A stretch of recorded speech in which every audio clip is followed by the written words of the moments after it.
castelo forte é o nosso Deus. É com essa incapacidade e com essa inabilidade, então, que eu entro no meu segundo sola, o sola gratia. E eu quero que você vá comigo até Efésios 2. Efésios capítulo 2.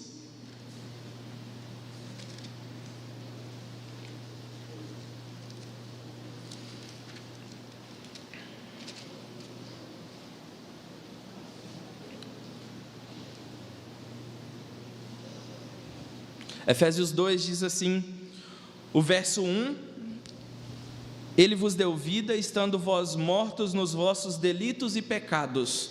Essa primeira expressão é inclusive antecipada mais um pouco à frente do verso 5.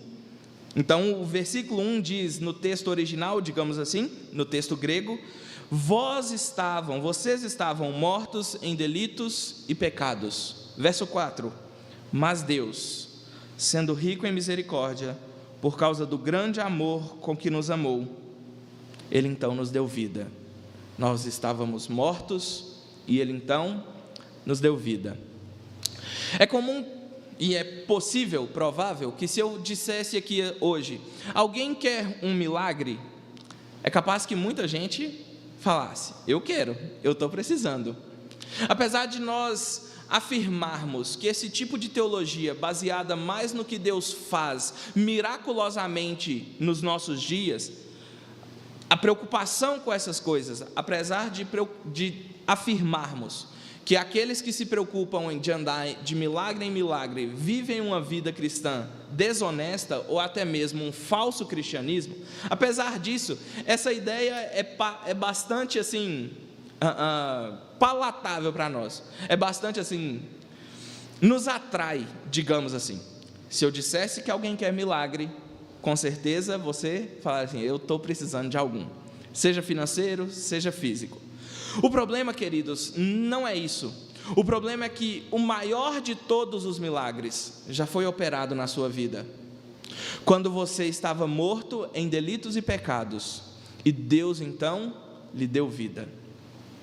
Essa é a condição de todos aqueles que estão à parte da graça de Deus. Eles estão mortos em seus delitos e pecados. Para que nós possamos entender então o que é a graça de Deus, eu quero mostrar uma outra ilustração, que é do Dr. D.A. Carson. Ele diz que no seu seminário, um dos professores costumava chamar uma das turmas e falar assim, preparem-se, pois amanhã nós iremos num lugar muito especial para poder pregarmos. Preparem-se, vocês devem preparar o seu melhor sermão.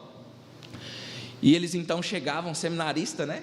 Que seminarista não pode nem ter um pouquinho de salto assim, que já quer montar e falar. É mais do que pastor, parece, né?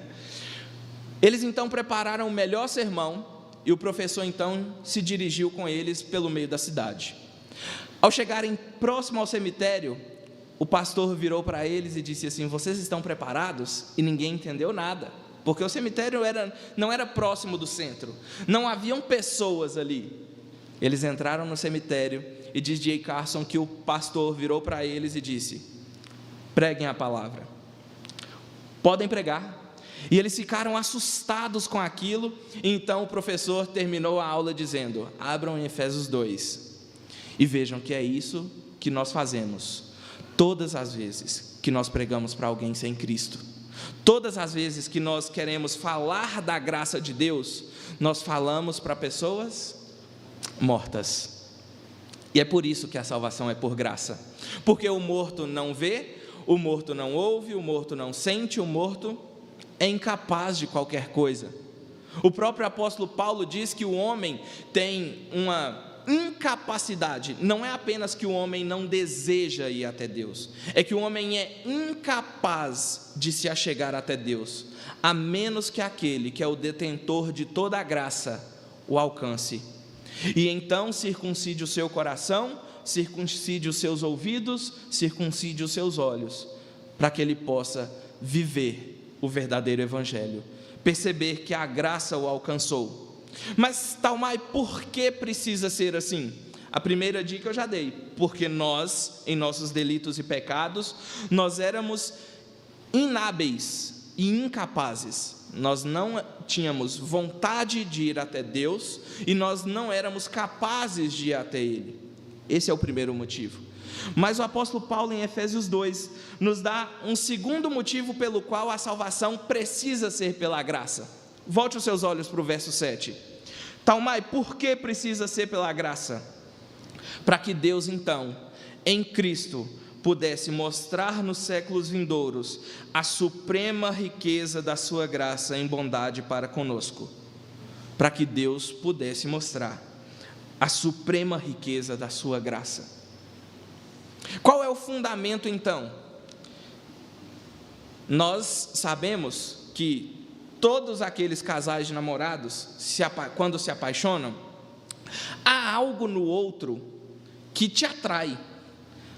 Essa atração pode ser primeiramente física, e depois, quando vocês passam a se relacionar com o outro, ela pode ser aí por uma questão afetiva, algo no caráter do outro que você admira, na sua personalidade, na sua forma nos seus trejeitos. Mas, queridos, o que há de atraente num morto? Um morto, na verdade, ele não causa atração. Se você não conhece um determinado defunto, ele te causa, na verdade, repulsa. Mas volte os seus olhos para o verso 4. Mas Deus, sendo rico em misericórdia, e olha a causa da nossa salvação, por causa do grande amor com que nos amou. Por causa do grande amor com que nos amou. O que a igreja dos dias de Lutero pregava? Que a salvação poderia ser encontrada a princípio pela graça, mas era sempre a graça e algo mais. São as obras de Cristo e algo mais. Nós temos a Escritura e algo mais. Em relação à graça, então, qual era o grande problema?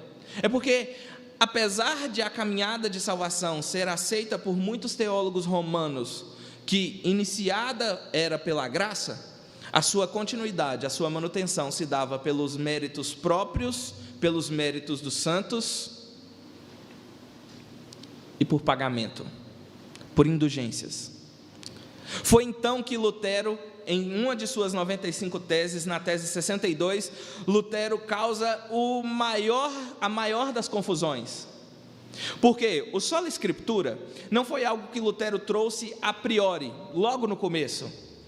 Não era a briga inicial de Lutero, mas a questão da graça para ele era fundamental. E eu então vou retornar à ilustração do Jonas Madureira. O Jonas Madureira afirma que nos dias de Lutero o problema não era que faltava Bíblia. Lutero não descobriu a Bíblia, ele não descobriu o cano assim em 1517, como foi nos dias da monarquia, né? Ele encontrou o livro lá, todo empoeirado, e limpou e falou assim: achei, está aqui. O problema não era esse, eles tinham a Bíblia, havia até mesmo algumas traduções já em algumas línguas, digamos que vulgares, a língua do povo. O grande problema não era esse, é que apesar de terem a Bíblia, eles não tinham o Evangelho. Apesar de terem a Bíblia, eles não tinham o Evangelho. Lutero, então, na tese 62, diz o seguinte: o grande tesouro da igreja, de maneira até irônica, né? Sarcástica, o grande tesouro da igreja é o verdadeiro Evangelho da glória e da graça de Deus. O verdadeiro tesouro da igreja é o Evangelho da graça de Deus. Era isso então que ele afirmava. O problema está, queridos, voltando os nossos olhos para os nossos dias, para finalizarmos então. Quais são os grandes problemas em relação à salvação pela graça, ao sola gratia? O primeiro deles é que muitas vezes, talvez para nós não, mas nós olhamos para os outros e falamos assim: aquele sujeito não pode ser salvo. Falta alguma coisa para ele ser salvo. Ele precisa fazer alguma coisa assim para ser salvo, sabe? E com isso, esse é o primeiro problema, uma salvação por obras. Com isso eu não quero afirmar o extremo oposto, que é chamado hoje comumente de hipergraça, ou de teologia da graça livre, que é a ideia de que um crente, aquele que se diz nascido de novo, não precisa se arrepender dos seus pecados e mostrar frutos dignos de arrependimento e frutos de santificação. Essa ideia de hipergraça é o que predomina nos nossos dias. Muitas igrejas em que as pessoas podem vir, dar o dízimo, isso é o mais importante, vem, dá o dízimo, dá a oferta, vai embora, mas vive a sua vida do jeito que você quiser, e isso não é salvação pela graça. As pessoas que vivem assim, diz Paulo, elas não compreenderam o Evangelho, elas não compreenderam a graça de Deus. Se onde abundou o pecado, superabundou a graça, quer dizer que nós precisamos pecar bastante para ter bastante graça, diz Paulo? Não, não é assim. Mas nos nossos dias, o evangelho vivido parece ser esse. Pessoas que não querem compromisso. E, voltando então para o princípio de sola escritura, para reafirmar que a ideia de hipergraça não é bíblica, não é reformada, mas é uma heresia inclusive, nós podemos afirmar aquilo que diz João Batista. Como João Batista começou a sua pregação? Arrependam-se. Como Jesus começou a sua pregação? E lembrem, eu estou falando de pregadores da graça de Deus. Como que Jesus começou o seu ministério? Arrependam-se. Como que Paulo começa a sua carta aos Romanos, que é, digamos assim, o suprassumo da sua teologia? Todos pecaram, arrependam-se. A graça de Deus, queridos, não é então uma graça barata, não é uma graça que pode ser comprada, não é uma graça que pode ser barganhada, e não é uma graça que é merecida. É por isso então que graça é, no bom popular, um favor que nós não merecemos, um presente que nós recebemos das mãos do Senhor, por causa do grande amor com que nos amou.